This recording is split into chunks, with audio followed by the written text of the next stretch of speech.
Look, Princess Catherine has made a comeback to her royal duties as she carried out her first engagement since completing chemotherapy. The 42-year-old took time off work after announcing in March that she had been diagnosed with an undisclosed form of cancer. Look, I think everyone was waiting for this moment to see Princess Catherine back engaging in her royal duties. I think that's the point, isn't it? Is that even though we saw her at Wimbledon and we saw her at Trooping the Colour, this is actual work. This is the thing. This is her legacy project, early childhood care.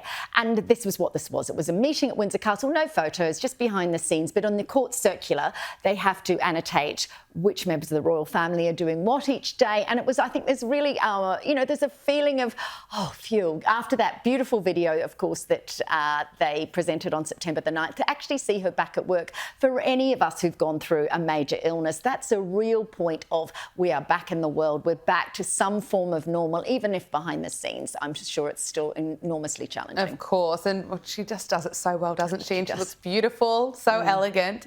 Finally, to the story that is rocking Hollywood. Rapper and music mogul Sean Diddy Combs has pleaded not guilty to trafficking and racketeering charges. According to the indictment, Diddy turned his music empire into a criminal enterprise. Angela, what more can you tell us on this story? Oh, look, this story just gets worse and worse. I mean, it's an allegation at this stage, though he is in custody. What's emerging in some of the evidence is that he would hold these freak-offs, which were events where people were drugged, they were forced into sexual acts, these were recorded, they were then bribed with those sexual recordings. They even had to be sort of rehydrated after the drug binges with IV drips and that sort of thing. So it was a massive operation going on behind the scenes, allegedly. He, of course, and his team are arguing that it was all consensual, that those involved consensual. But anyone who's seen the domestic violence that he dished out on his girlfriend knows this is a nasty human being. Whether he will be found guilty of these charges or not,